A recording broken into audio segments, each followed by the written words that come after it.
Hey friend, please subscribe. 1 second for you. Big deal for me. I stood in the damp grass, the Australian winter cutting through my coat, watching the coffin drop into the ground. Denise was in there. My wife. 32 years gone in an instant. The cemetery outside Melbourne was quiet except for the sound of dirt hitting wood. No family was there, just the funeral director, 2 of Denise's colleagues, and me. We'd talked about bringing her home to Oregon, but when I saw the cost, over $15,000, I knew it wasn't possible. She deserved better, but this was what I could give her. I kept my hand on the coffin a moment longer before walking away, telling myself I'd figure out how to get through the rest of this trip alone. 2 days later, I was in the Tokyo airport, halfway through the 31-hour trip back home. I'd barely slept since she died, living on coffee and airport sandwiches. My layover dragged, so I pulled out my phone and sent a message to the family group chat. Flight lands 4:45 p.m. Can someone pick me up? Leonard, my brother, replied first. We're tied up with stuff. Maybe grab an Uber? A minute later, my mom added, You should have planned this better. My hands shook so bad I almost dropped the phone. I typed back, No problem. But my jaw locked so tight I thought I might crack a tooth. It shouldn't have surprised me. My family had been like this my whole life. Graduations, birthdays, even when I bought my first house. They showed up late or not at all. If something didn't fit neatly into their schedule, it didn't happen. Still, burying my wife overseas? Flying halfway across the world after watching her die in a hospital bed? I thought, maybe this time would be different. On the final flight home, I kept picturing the arrivals gate, just to have someone there. But deep down, I already knew I'd be walking out alone. That was the kind of thing Denise loved, waiting at the glass, waving me in like an air traffic controller. Thinking of that took me straight back to where we started. I met her when I was 23, both of us stacking pallets in a warehouse off Highway 99. She laughed at the way I ran bases during the company softball game, said I had 2 left feet and a stubborn streak to match. I asked her out anyway. She said yes, with a look that told me she expected me to keep up. We married at 26 and bought a small place in Portland with creaky floors and a yard that never quite recovered from the previous owner's dog. Sundays were for barbecues, cheap beer, and whatever fish we could pull out near Sauvie Island. We weren't flashy. We were steady. That was the point. Last year, she got offered a 6-month teaching exchange in Melbourne. She spread the email out on the kitchen table like it was a treasure map. I've wanted this for years, she said, fingers drumming. I told her to go. I meant it. She'd backed me for decades. I could back her now. We planned it so I would fly out for the last 2 months. I put in for time off, booked the ticket, lined up a house sitter. 3 weeks before my flight, she mentioned she felt off, headaches, lights blurring on her walk home. She brushed it away, said she'd see a doctor if it kept up. I didn't push hard enough. That thought still burned. One morning before dawn, my phone buzzed with an Australian number. A colleague of hers, Mara, spoke fast, voice shaking. Carl, I'm so sorry. Denise collapsed during class. They're taking her to Royal Melbourne. You should come. I sat on the edge of the bed, staring at the wall, trying to fit the words into something that made sense. I called the hospital. A nurse told me they'd found a brain aneurysm on the scans, and they were moving her to ICU. I heard myself ask automatic questions. Can I talk to a doctor? What's the plan? How long? Like any answer would make it less ridiculous. I grabbed the earliest flight I could. The layovers blurred. I landed in a country that smelled like eucalyptus and jet fuel, and ran straight to a cab. In ICU, Denise looked like she was sleeping under too many wires. A doctor with calm eyes explained the surgery risks, the odds, the things they'd already tried. I nodded and signed forms with a shaking hand, reading lines twice and still not absorbing them. The pen felt heavy. The room felt too bright. I stayed 5 days. I learned the rhythm of the machines by heart, the soft alarms, the hiss of oxygen, nurses sliding in and out like shadows. I used my phone to translate consent forms and discharge instructions that never came. I talked to Mara, to her department head, to a hospital social worker who kept bringing me water I never finished. At night, I sat with Denise and told her stupid things. How our neighbor's cat kept pooping in the garden, how the grill still wouldn't light right, how I was going to make her pancakes when we got home. I held her hand and watched for any flicker, I asked for a miracle even though I don't pray. It didn't come. She slipped away at 54 while I was standing right there, counting the seconds between beeps. The doctor said he was sorry. The nurse squeezed my shoulder. I nodded like that helped. It didn't. After that, it was paperwork and rules. I learned how far from home you can be without any margin. The funeral director spoke gently, but every decision had a price tag and a deadline. Shipping her home cost more than we had. I chose what I could do. A burial there, a headstone with her name carved clean. The cemetery office needed permits. The consulate wanted forms. I signed everything in block letters and kept all the receipts in a folder I held like a life raft. My phone lit up each day with family check-ins that lasted 15 seconds. "Hang in there," Mom texted. "Leonard sent, keep us posted." I tried to call once, but Mom said she had to run because they were late for dinner and to update them when things settle. I stopped trying after that. I didn't have extra energy to chase people who didn't want to be caught. The colleagues who stood beside me at the burial were kind. They brought flowers and quiet. After, I went back to the rental and sat on the edge of the bed, staring at Denise's suitcase in the corner. It felt wrong to open it, and worse to leave it closed. I did it anyway. I packed the things that mattered. Her fishing jacket that still smelled like river water. The photo albums we'd flipped through on rainy nights. The chipped mug she used every morning with a crack down the side like a lightning bolt. I zipped the suitcase, stood up, and hauled it to the door. I rolled Denise's suitcase off the baggage carousel and gripped the handle tighter than I needed to. My phone buzzed in the family chat. Mom texted, "We have dinner plans." Leonard added, "We're busy. Uber it." No one waiting, no welcome, just that. The $82 Uber ride was silent except for the driver glancing in the mirror. "Someone meeting you?" he asked. "No," I said, watching rain streak down the glass. I didn't know him the truth about why. When I unlocked the door, a wave of freezing air hit me. Mom had promised to turn the heat on before I got back, but the thermostat read 48 degrees. I dropped the suitcase in the hallway and went to the kitchen, hoping for something to eat. The fridge was nearly empty. Just a carton of milk so far gone the smell hit me before I even twisted the cap. Leonard had sworn he'd stock the basics. Guess in his mind that meant rotting dairy. Too tired to think about cooking or unpacking, I sat in the recliner with my coat still on. The sound of the wind outside mixed with the hum of the fridge until my eyes closed. I woke to a sound I couldn't place at first, like heavy rain indoors. I stumbled toward the kitchen and froze. The ceiling was cracked open, water pouring down in sheets, hitting the counters, splashing across the floor. The hardwood was already buckling, puddles creeping under the table. Light fixtures dripped steadily like leaky faucets. "Jesus Christ," I muttered, slipping as I stepped back. The pipes must have burst in the cold. I grabbed my phone and called an emergency plumber.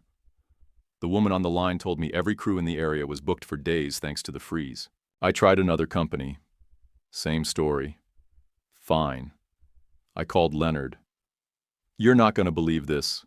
Pipes burst, kitchen's flooding," I said, already grabbing towels from the hall closet. "That's really bad timing," he said. "We've got clients over in an hour. Can you call someone else?" I did call someone else. I called you.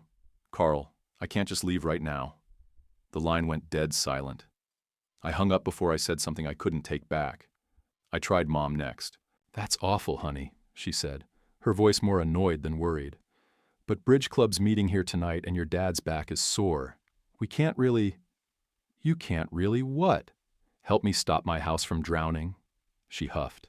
"Maybe check into a hotel for a few days until it's fixed. That's probably easier." "Right, easier." I hung up. The towels were useless. Water just soaked them instantly. I dragged a bucket from the garage, set it under the worst leak, then another under the next one. It was like bailing out a sinking ship with coffee cups. I thought about going back outside to shut off the main, but the valve was under the porch, behind a pile of ice. My boots were still in the suitcase and my socks were already wet. By the time I finally got the water shut off, my fingers were stiff and numb. I stood in the kitchen staring at the sagging ceiling, listening to the last drops hit the floor. The smell of wet drywall filled the air. I could hear the damage spreading in my head. Mold, wiring, warped boards. This wasn't a quick fix. I sat back down in the recliner, jacket dripping onto the carpet, and dialed the plumber again just to get my name on their list. The soonest slot was 4 days out. I looked at the front door. It was still unlocked. The only people I wanted to walk through it weren't coming. So I locked it. And I waited. The kitchen still reeked of wet drywall when I decided I couldn't take another hour in the cold. I needed heat, even a little.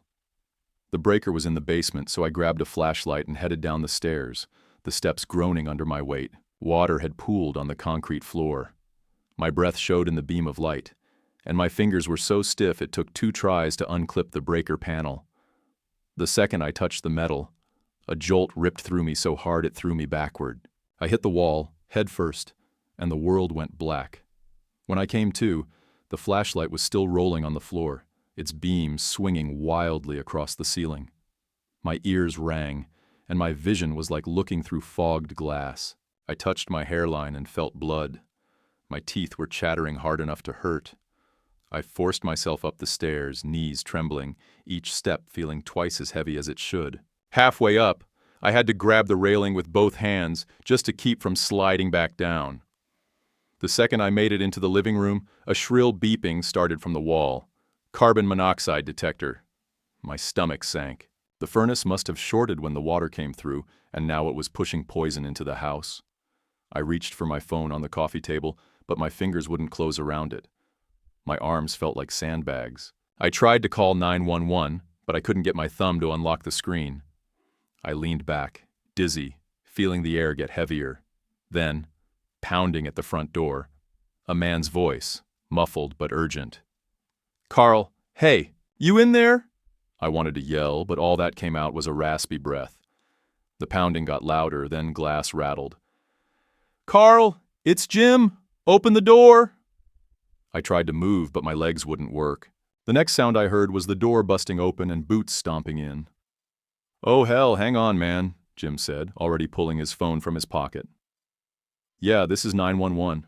My neighbor's down. House is flooding. Alarm's going off. We need fire and EMS here now." He crouched next to me, cursing under his breath as he tried to get me upright. My head lolled forward, and I caught a glimpse of water still running down the hallway. It felt like minutes later when the firefighters came in, heavy gear clanking, radios crackling. Hands grabbed under my arms, lifting me like I weighed nothing. "He's hypothermic," one of them said. "Let's get him out before the CO takes him down completely." The air outside hit like a slap, but it tasted clean. Someone draped a blanket over me as they eased me onto a stretcher. My eyes closed without meaning to. The ride to the hospital was a blur of sirens and clipped voices. I heard concussion, possible CO poisoning, electrical shock, like they were talking about someone else. One paramedic kept telling me to stay awake, squeezing my arm every few seconds. When I opened my eyes again, I was under bright hospital lights, wrapped in heated blankets, an oxygen mask strapped to my face. My chest rose and fell, slow but steady. A nurse checked my vitals, then said softly, "Another couple hours in there and you wouldn't have made it." I didn't answer. I couldn't. Later, a guy with a press badge showed up in the hallway. I caught snippets from the nurses. He was covering storm injuries. Wanted details. One of them must have told him about the carbon monoxide, the pipes, and that I'd just come back from burying my wife overseas. Then I heard him say something that made my chest tighten. "He's got the text messages from his family too? The ones telling him to Uber?" By nightfall, the local news had my face, my address, and a headline. "Widower returns from wife's overseas funeral to near tragedy." They played the texts on screen like bullet points. I lay there in that hospital bed, oxygen mask fogging, listening to the story spill into every room from TVs mounted in the corners. My phone, charging on the table, buzzed nonstop with numbers I didn't recognize. I didn't pick up. I just waited for the next knock on the door. The next morning, the story was everywhere. They even put our family chat on screen. My request for a ride, Leonard brushing me off, and Mom telling me I should have handled it differently. That's when the offers started flooding in. A plumbing company called saying they'd fix the damage for free. A hotel downtown offered a suite, for as long as you need. Strangers sent meal delivery gift cards with notes that just said, "You deserved better." By noon, my family walked into my hospital room like they were storming a courtroom. Leonard went first, already scowling. "They're making it sound like we abandoned you," he said, dropping into the chair beside my bed. I raised an eyebrow. "You didn't?" "That's not the point," Mom cut in, smoothing her coat like she was on stage. "It was misrepresented. People don't know the whole story." I didn't bother asking what story that was supposed to be. Dad stood at the back, arms crossed, eyes on the floor. Leonard kept going. "Do you have any idea how this looks? My clients are calling, asking questions. You could have told them not to air it." "They didn't need my permission," I said. "They heard the truth." Mom sighed like I was the unreasonable one. "Carl, your cousin Trish called me in tears. Your aunt wants to know why you didn't reach out to her instead of letting this circus happen." "She didn't call me when Denise was in a coma," I said. "Maybe she was busy." The room went quiet for a beat, but not the kind of quiet that meant anyone felt bad. More like they were calculating what to say next. That's when Dad's phone buzzed. He glanced at the screen, muttered, "Boss," and stepped out into the hallway. I could hear him through the cracked door. "No, sir. No, it's not exactly like that. I understand how it sounds. We're handling it." Leonard joined him, voice sharp. "I'm not letting this trash ruin my business. People are already commenting on our posts." Mom stayed in the room, fussing with my blanket like that would prove something. Her phone lit up 3 times in a row. She answered one. "Hi. Yes, I saw it. No, it's not accurate." "Well, of course we care about him." She shot me a look like I'd caused all of this. I turned my head toward the window, pretending I couldn't hear them. But when all 3 of them were out in the hallway, I couldn't help it. I listened. "You need to get ahead of this," Leonard said. "If we don't, it's going to stick." Mom's voice was low but urgent. "We need to talk to someone who knows PR. This is spinning out of control." Dad finally spoke louder, frustration in his tone. "It's not just PR. My boss is pissed. He said people are calling the office asking if it's true. Nobody mentioned the part where I'd almost died. Nobody asked how my head felt or if I could sleep with the oxygen mask off yet. I waited for them to come back in and ask about me. They didn't. They came back in to talk about damage control. Leonard wanted me to post on social media that they had been in constant contact and were offering assistance. Mom said maybe I could write something about how you know they meant well. I stared at them until Mom's smile faltered. "We're trying to help you, Carl." "No," I said. "You're trying to help yourselves." Dad didn't argue. He just looked at me once, then at the floor again. The nurse came in with my dinner tray, glancing between us like she could cut the tension with the edge of the plate. My family took that as their cue to leave, saying they'd be back when things cooled down. I watched them walk out together, talking before the door even shut behind them.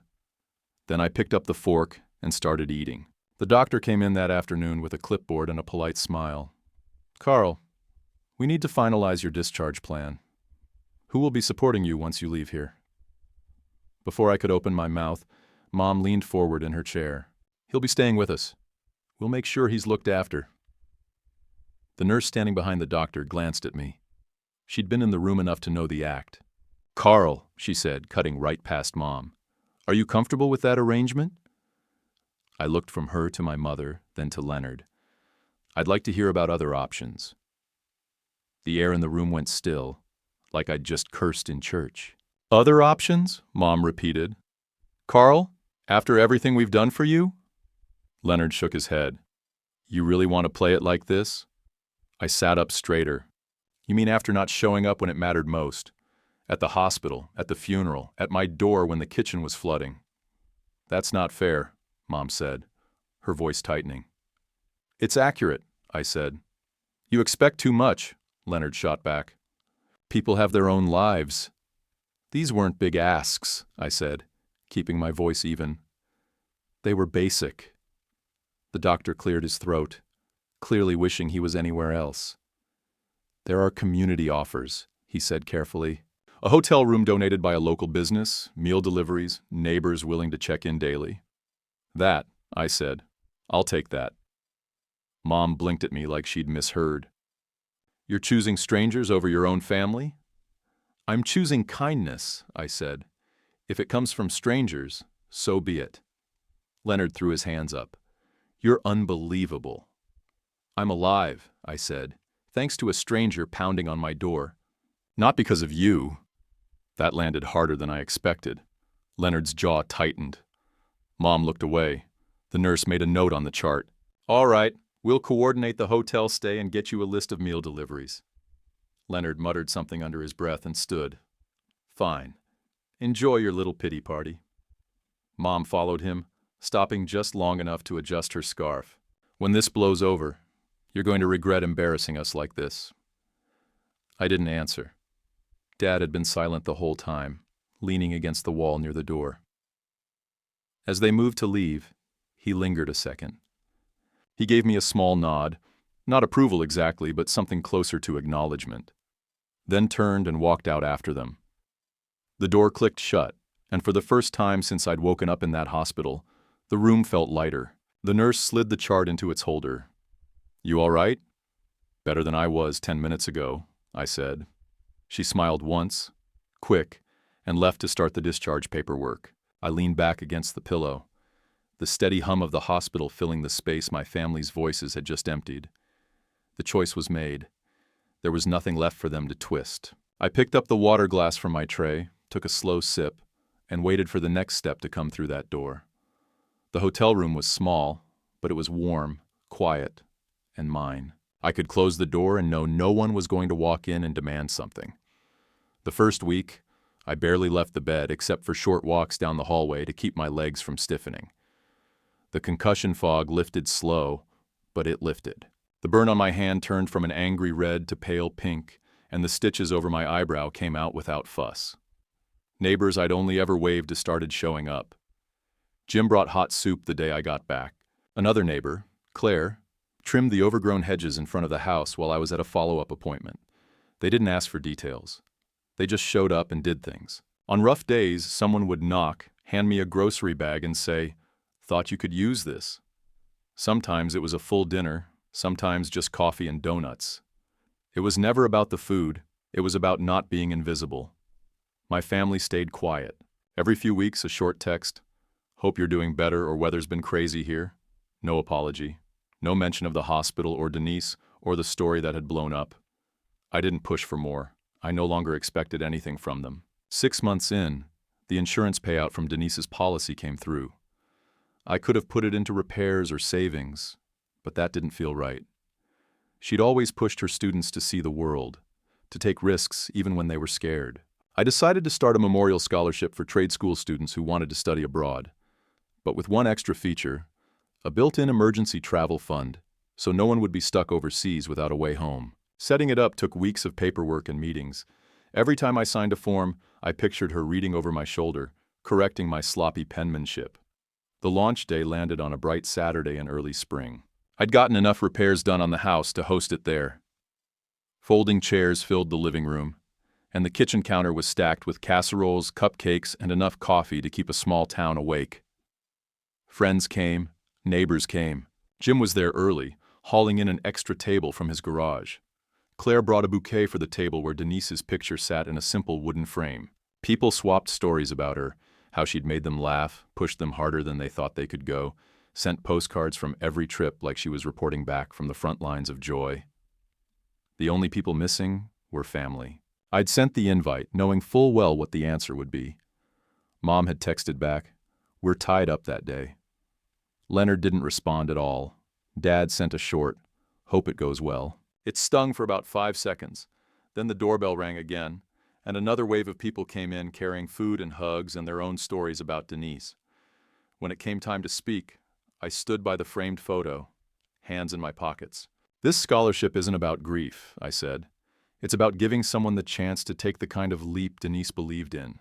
And if life throws a curveball, they'll have what they need to get home. No one should be stranded when it matters most." People nodded, some smiling, some wiping their eyes. I felt something loosen in my chest. Not relief, not joy, just a steadiness I hadn't felt since before the phone call from Australia. By the end of the night, the chairs were stacked, the counters cleared, and the living room smelled faintly of coffee and baked bread. I stood in the quiet, looking at Denise's picture. It was the first time since she died that the silence didn't feel like a punishment. A couple weeks after the scholarship launch, an envelope showed up in my mailbox with my dad's neat block lettering on the front. No return address, but I knew it was him. Inside was a single sheet of lined paper, written in blue ink. Carl, I know I failed you. Not just at the airport, but all the other times I should have been there and wasn't. I don't have an excuse. I can't fix the past. I can only say I'm sorry, and I wish I'd done better. I sat at the kitchen table reading it twice. My first instinct was to toss it in the drawer with the other half-hearted notes I'd gotten over the years, but this one didn't feel half-hearted. It was plain and direct, with no "but" tagged on the end. I left it on the counter for a week before I answered. My reply was short. If you want to meet for lunch now and then, just you and me, we can try that. No holidays, no big family gatherings.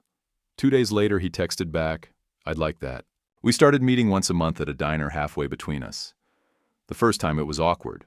We talked about the weather, the specials, and whatever sports game was on the TV above the counter. But he showed up on time and didn't bring Mom or Leonard, and that was enough to keep me coming back. Over the next few months, the conversations got less about small talk and more about real things. He asked about the house repairs. I asked how work was going. Once over coffee, he said, I should have picked you up at the airport. No matter what else was happening, I should have been there. Yeah, I said, you should have. He didn't flinch, just nodded and stirred his coffee. I can't change it, but I can change now. It wasn't a grand moment. No swelling music, no handshake to seal it. Just two men in a diner booth trying not to waste the second chance they'd somehow agreed to. Leonard stayed quiet during all this. Mom, too. They never asked where I was on those diner afternoons, and I didn't offer it up. If they wanted distance, they could keep it. I was done chasing people who treated closeness like a favor. One lunch in early fall, Dad pulled an envelope from his jacket. I've been putting something aside for you, he said, sliding it across the table. I didn't touch it. What's this for? Not for the pipes or the hospital bills, he said. Just something to use however you want. No strings. I looked at the envelope, then at him. You don't have to buy your way in. He shook his head. It's not that. It's me showing up in the way I can. I took it, not for the money, but for what it meant. He'd thought about it ahead of time, made a plan, and followed through. We finished our coffee, paid the check, and stepped outside. The air was crisp, the kind that makes you want to walk a little slower. Same time next month? He asked. Yeah, I said. Same time. We went to our separate cars, and for once, I didn't watch him leave. I knew we'd meet again. 12 months to the day after Denise died, I was back at PDX with a ticket to Melbourne in my pocket. Same route as before, Portland to Tokyo to Melbourne, but this time my bag was light, just clothes and a few flowers wrapped in paper. When I stepped off the plane in Australia, I didn't feel crushed or desperate. I knew where I was going, who I was meeting. The cemetery caretaker remembered me and gave a small nod as he unlocked the gate. Denise's headstone was simple, just her name, the years, and the line she'd always said to her students. Keep going, even when it's hard. I knelt, brushing off a few stray leaves, and set the flowers down. I did keep going, I said quietly. Not the way I thought I would, but I did. The air was warm, the kind that makes your shirt stick to your back. I stayed a while, telling her about the scholarship, about the people who'd stepped in when the ones I'd counted on didn't. I didn't tell her about the rest, the petty texts, the excuses, because they didn't matter here. When I left, I didn't look back more than once. I had a plane to catch, and this visit wasn't about staying. It was about marking the year and then moving forward. Standing in the airport for the return flight, I thought about that freezing house last winter. The flood, the hospital bed. How much of the pain back then had been sharpened by expecting help from people who'd never been able to give it? I'd kept going back to the same dry well, hoping it would be different. It never was. I'd stopped doing that. Now, I understood that boundaries weren't about pushing people away. They were about leaving the door open for the right ones. The ones who showed up when it counted, that's who I kept close. Denise would have been proud. Hell, I was proud. As the plane taxied for takeoff, I let my hand rest on the armrest, steady. The weight of the past year didn't vanish. It settled into something solid. Loss, yes, but also proof that you can rebuild with what's left, even if what's left isn't what you planned. The engines roared, the runway blurred, and I lifted off. YouTube picked this for you. Tap it. Let's see if they guessed right.